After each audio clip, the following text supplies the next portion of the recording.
Amis Lion, bonjour, bienvenue sur ma chaîne pour la lecture de vos énergies pour la semaine du 4 au 10 novembre. J'espère que vous allez bien, que vous avez passé une excellente semaine. On se retrouve donc pour entendre et découvrir les messages qui vous sont adressés. Et nous allons commencer tout de suite par les énergies de l'univers. Et cette semaine, vous avez la fécondité, la pluie après l'âme et la passion. Carte numéro 35, fécondité et pluie. Les conditions de prospérité sont réunies. Sachez que tout ira bien. Éliminez les pensées qui ne sont plus d'actualité. Vous avez en vous tout ce qui est nécessaire à votre développement. Le moment est venu de vous purifier. Et la petite phrase qui donnera le ton.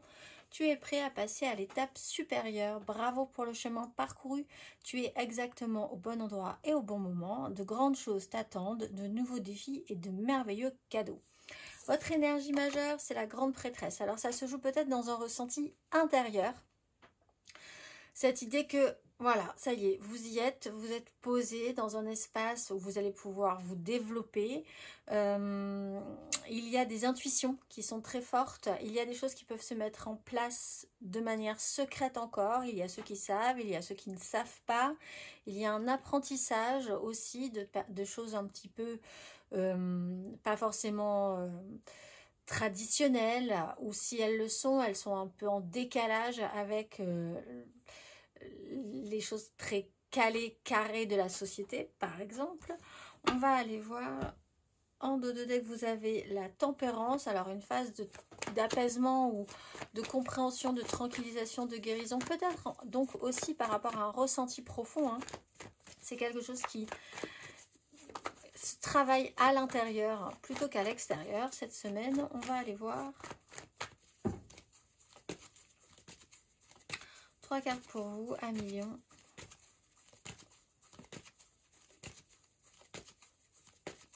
Du 4 au 10 novembre. 3 de bâton à l'envers. Non, 3 de coupe à l'envers. 3 de bâton à l'envers.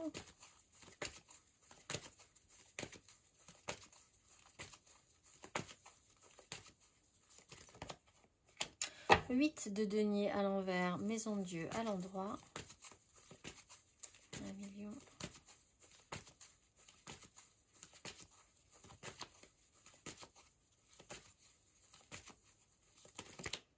Quatre de bâton à l'endroit, le fou à l'envers. Alors, c'est intéressant parce qu'on est quand même sur quelque chose qui ne fonctionne pas au top tout de suite et qui, au final, finirait sur une 4 de bâton.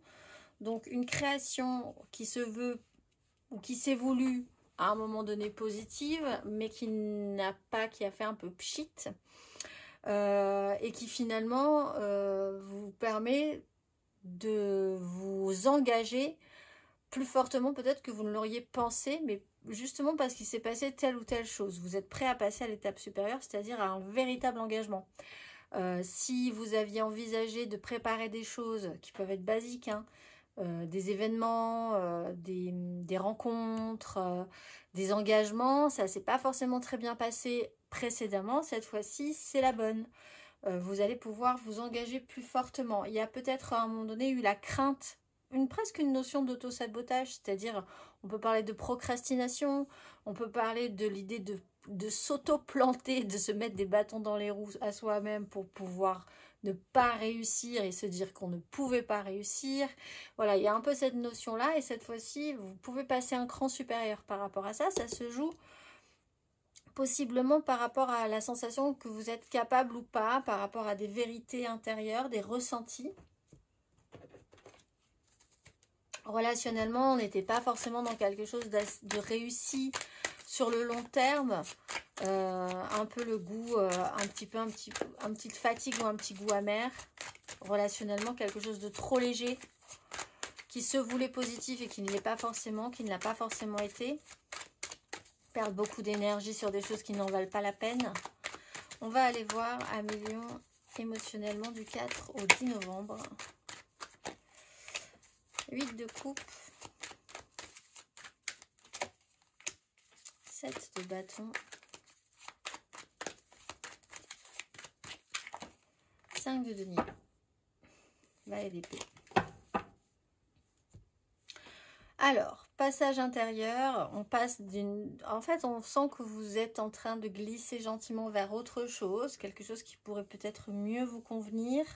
7 de bâton, on se bat, on maintient des positions par rapport à ça, où on a voulu à un moment donné beaucoup se battre sans laisser de place vraiment à une certaine forme de souplesse, donc à une certaine facilité au modelage par rapport aux situations, s'adapter aux situations. Ce n'était pas forcément le cas, ou ce n'est pas forcément le cas. La 5 de denier, c'est quand même quelque chose qui à un moment donné n'a pas rendu, donc on peut parler d'une sensation de vide, de manque, de l'impression de ne pas avoir eu les moyens, de ne pas pouvoir avoir les moyens, d'être en manque de quelque chose qui vous met un peu sur la défensive ou qui vous a mis un peu sur la défensive. Si ce n'est pas vous, c'est une personne qui est importante pour vous et qui est dans ce cheminement-là aussi. Là, quelque chose pourrait être plus important, en tout cas dans l'idée de confirmer que, en tout cas, ça pourrait être solide ou que les engagements sont forts. C'est peut-être ce que cette personne attend aussi. En fait, on vous dit qu'il y a besoin d'évolution. Là, on parle vraiment d'évoluer, de passer à l'étape supérieure. Parce que la situation avec une 5 de denier, de toute façon, c'est la pénibilité. C'est l'idée que vous n'avez pas envie de rester là de toute façon non plus. C'est pas de chance, mais c'est un pas de chance qui éprouve votre courage en fait aussi, et l'envie de vous en sortir. On va aller voir.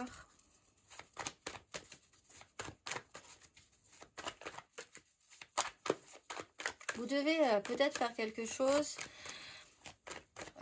qui vous demande quand même de faire un effort par rapport à ça, parce qu'à un moment donné, vous n'avez pas eu de chance sur une situation, sur une relation, sur un événement. On va aller voir un million célibataire.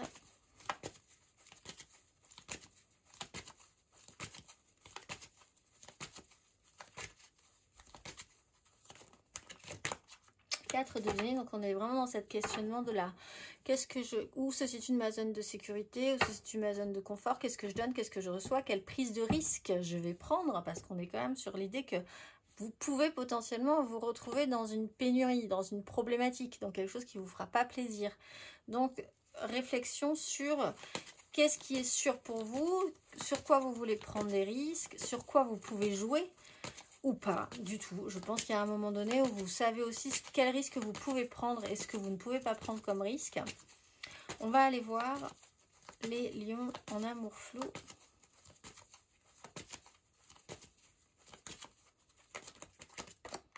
Là, le fou. Donc aussi cette prise de risque, oser se lancer ou se libérer. Comment vous allez vous positionner par rapport à ça? Ami lion en amour flou, on va aller voir les couples.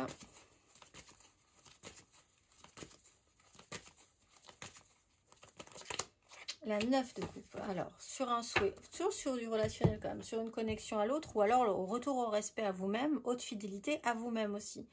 Essayez d'être vraiment dans la quête de ce qui va pouvoir, au contraire de la 5 de denier, va arriver à un certain accomplissement, une certaine satisfaction. Quels sont vos souhaits, quels sont vos vœux?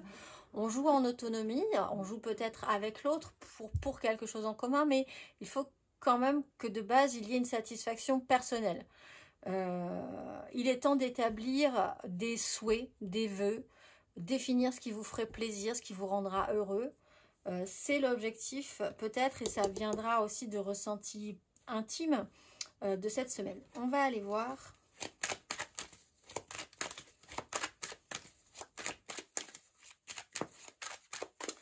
matériellement, concrètement, 1 million.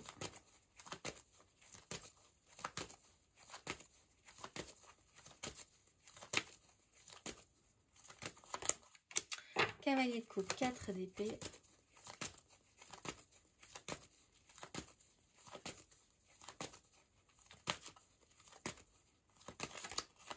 Huit de coupe, le soleil.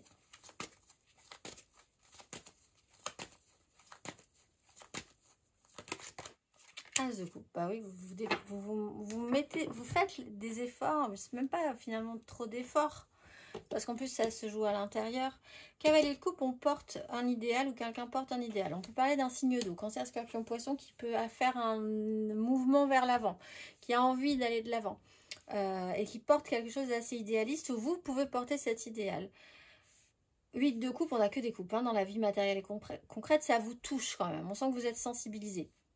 On parle d'une évolution, d'une phase d'évolution, d'aller effectivement se relever pour constater que ce que vous aviez là ne suffit plus et qu'il va falloir aller chercher sa 9e coupe. Là, ça peut parler au couple puisqu'on passe d'une 8.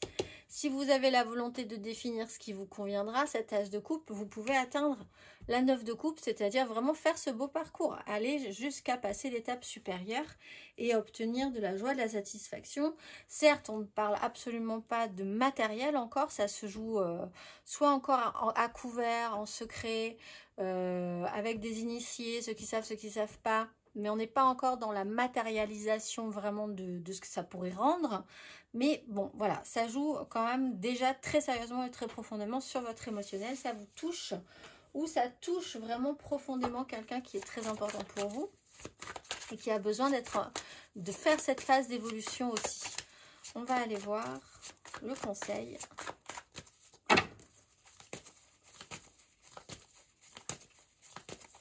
Un million. Quel est le conseil sur ces énergies?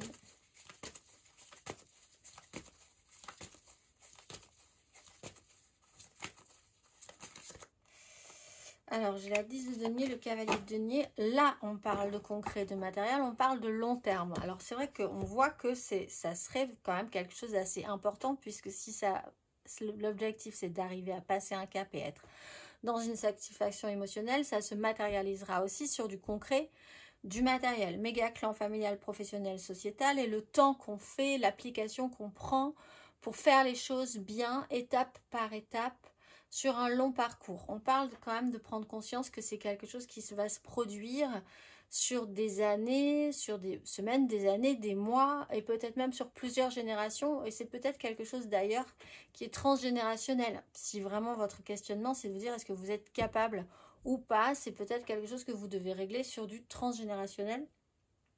Et petit à petit, les étapes se franchissent, mais il faut que chaque étape soit faite. Et c'est ce qu'on vous rappelle ici en conseil. Je vous souhaite une excellente semaine, mes amis lions, et je vous dis à très vite.